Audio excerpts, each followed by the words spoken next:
آپ کی، تو اس میں یہ آپ نے یاد رکھنا 40 گرانٹ کمیشن ہے 1792۔ پھر 1813 آ جاتا ہے۔ 1813 کے اندر جو برٹش پارلیمنٹ تھا، برطانوی پارلیمنٹ، انہوں نے ایک جو ہے وہ قانون پاس کیا۔ وہ قانون کیا تھا 1813 میں، کہ جو جو ایسٹ انڈیا کمپنی ہے نا، EIC، ایسٹ انڈیا کمپنی، تو ایسٹ انڈیا کمپنی کو اگلے 20 سال کے لیے جو ایجوکیشنل رسپانسبلٹی ہے نا انڈیا کے اندر، سب کونٹ جس میں پاکستان، بنگلہ دیش اور موجودہ انڈیا جو ہے، یہ تینوں ممالک شامل ہیں، تو اس پورے خطے کی ذمہ داری ایجوکیشن کی EIC یعنی ایسٹ انڈیا کمپنی کو دے دی گئی۔ ٹھیک ہے، اس کے لیے انہوں نے اس وقت یعنی 1813 میں 1,00,000 روپے سالانہ بجٹ ایلوکیٹ کیا، یا آج کا تقریباً کوئی 100 ارب بنے گا، تو 100 ارب نہیں تو 1 ارب تو لازمی بنے گا، جو اس وقت کرنسی کا لیول تھا، اور آج جو ہے۔ آبجیکٹیو کیا تھے اب اس کے؟ کرسچینٹی کو پریچ کیا جائے، سپریڈ کیا جائے، اور مغربی علوم کی تشہیر کی جائے، پرولیفریشن آف ویسٹرن سائنسز یا ویسٹرن نالج۔ تو کرسچینٹی اور ویسٹرن سائنس، ویسٹرن نالج کو پروموٹ کرنا، یہ جو ہے اس کا فوکس تھا۔ میڈیم آف انسٹرکشن اس کے لیے انگلش رکھا گیا۔ اب یہاں پہ ایک ایشو بنا کہ ایسٹ انڈیا کمپنی نے جب یہ امپلیمنٹ کرنا چاہا تو یہ امپلیمنٹ نہیں ہو سکا۔ کیوں نہیں ہو سکا؟ مقامی لوگوں کو یا آتی تھی اردو یا آتی تھی پرشین، انہوں نے انگلش امپلیمنٹ کرنے کی کوشش کی۔ تو اب پھر کیا ہوا کہ 2 گروپس بن گئے، ایک گروپ جو ہے اینجلسٹک بنا، دوسرا اورینٹلسٹ بنا۔ تو اورینٹلسٹ جو ہے نا یہ فیور میں تھے کہ ٹریڈیشنل لینگویج میں آپ جو ہے وہ ٹیچ کریں، ایجوکیٹ کریں لوگوں کو۔ جو تھے اینجلسٹکس یہ کہتے تھے کہ نہیں، English he medium of instruction ہونا چاہیے۔ اس لڑائی میں 10 سال گزر گئے، 1813 سے 1823 آ گئے، تو 1823 میں جا کے پھر یہ چارٹر ایکٹ جو ہے وہ یہ امپلیمنٹ ہوا تھا، اور 10 سال جس نے کام کیا۔ پھر 1833 میں جا کے دوبارہ جو چارٹر ایکٹ تھا، یہ پہلے والا اینڈ ہو گیا، دوسرا چارٹر ایکٹ آیا، ٹھیک ہو گیا۔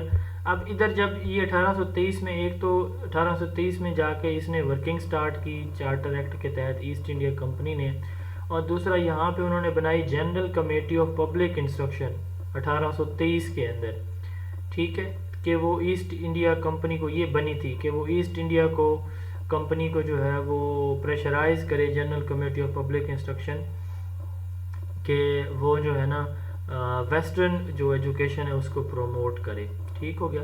تو یہ 1823 میں general committee of public instruction بھی بنی، اور 1823 تک یہ چارٹر ایکٹ بھی امپلیمنٹ نہیں ہو سکا تھا۔ پھر ہم پہنچ جاتے ہیں جی 1833 کے بعد 1835 پہ، اس کو انگلش ایجوکیشن ایکٹ بھی کہا جاتا ہے، لارڈ میکولے رپورٹ کو 1835۔ تو لارڈ میکولے بیسیکلی اس کو ہم بینٹنگ ریزولوشن بھی بولتے ہیں، بینٹنگ ریزولوشن یا ولیم بینٹنگ جو ریزولوشن ہے، یا میکولے رپورٹ۔ لارڈ ولیم بینٹنگ یہ برٹش جو ایسٹ انڈیا کمپنی تھی نا، برٹش ایسٹ انڈیا کمپنی، اس پوری کمپنی کا گورنر جنرل تھا۔ کیا تھا جی؟ گورنر جنرل تھا۔ اس نے 7 مارچ 1835 کو ایک رپورٹ پاس کی۔ وہ رپورٹ جو ہے نا بیسیکلی لکھی تھی اس لارڈ میکولے نے، ٹھیک ہے۔ لارڈ میکولے کی رپورٹ جو ہے، جو general committee of public instruction کا پریزیڈنٹ تھا، اس نے لکھی، یعنی یہ جو بنی نا 1823 میں، تو اس نے یہاں سے لکھی ایک رپورٹ اور بھیج دی اس وقت کے گورنر جنرل جو ایسٹ انڈیا کمپنی کا برطانیہ میں بیٹھا تھا، لارڈ ولیم بینٹنگ، تو اس لیے اس کو بینٹنگ ریزولوشن بھی کہا جاتا ہے۔ تو یہ ایک مکمل جامع رپورٹ تھی۔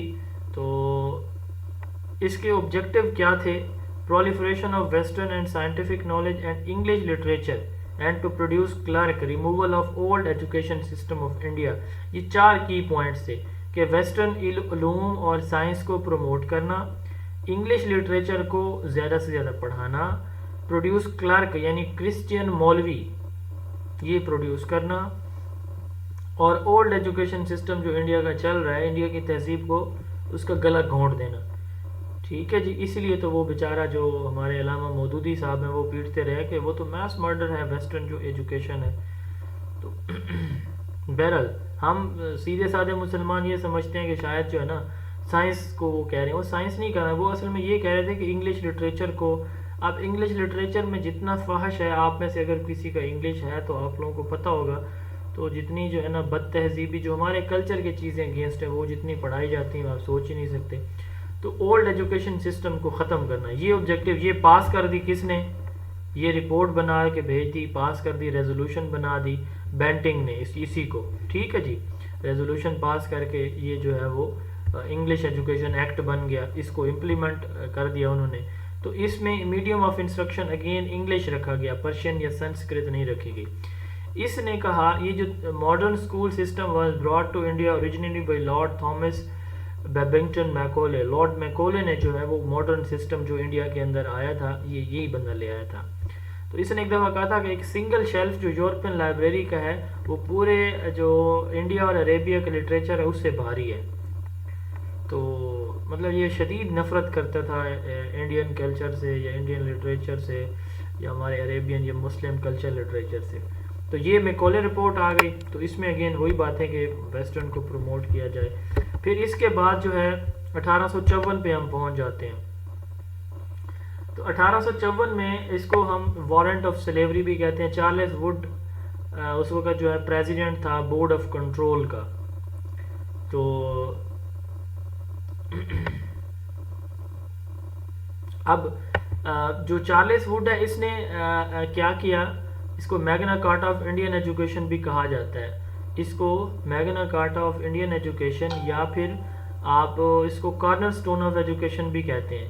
تو اس میں میڈیم آف انسٹرکشن انگلش کے ساتھ ساتھ لوکل انڈین لینگویجز بھی رکھی گئیں. ٹھیک ہے, تو اس وقت تک آپ کو پتہ ہے کہ یہ کام کر رہی تھی یہ والی general committee of public instruction. تو اس کو ختم کر کے بنایا گیا بورڈ آف کنٹرول. ٹھیک ہے, general committee of public instruction ختم کر کے بورڈ آف کنٹرول بنایا گیا. تو یہ اس بورڈ آف کنٹرول کا کیا تھا, پریزیڈنٹ تھا.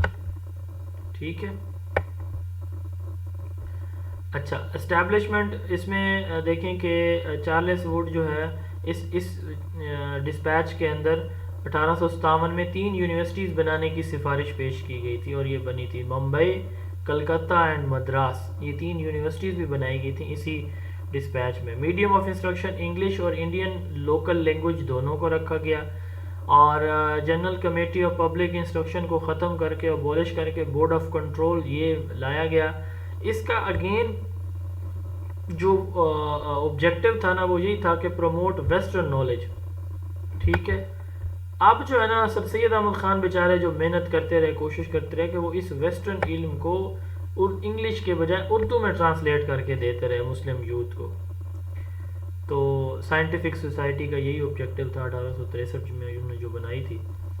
تو to promote western knowledge, dispatch کا مطلب ہوتا ہے sending something. System of education was direct under the control of British. اب دیکھیں 1833 تک تو نظام چلتا رہا, اس کے کچھ عرصہ بعد بھی ایسٹ انڈیا کمپنی کا, لیکن 1854 میں یہ ڈائریکٹ پھر برٹش گورنمنٹ کے پاس تھا. جب یہ ووڈ ڈسپیچ آیا تو اس وقت برٹش گورنمنٹ خود جو ہے وہ دیکھ رہی تھی اس کو ایجوکیشن سسٹم کو. D P offices Punjab Lahore کے اندر یہ اسٹیبلش ہوا تھا 1856 میں. اس وقت سے یہاں تک کام کر رہے ہیں. بہرحال یہ 2 حصوں میں اب ڈیوائیڈ کر دیے گئے ہمارے ڈی پی آئی کالجز اور ڈی پی آئی اسکولز میں. 1982 میں ان کو 2 حصوں میں پھر ڈیوائیڈ کیا گیا.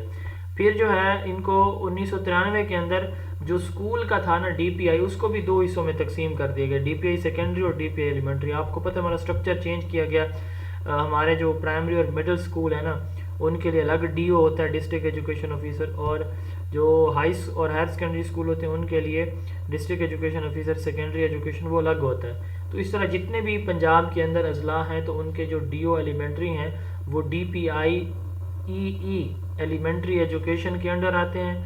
جتنے بھی ڈی او سیکنڈری ہیں, ہائی اور ہائر سیکنڈری اسکول کے جو ڈی اوز ہوتے ہیں وہ آتے ہیں ڈی پی آئی سیکنڈری کے انڈر.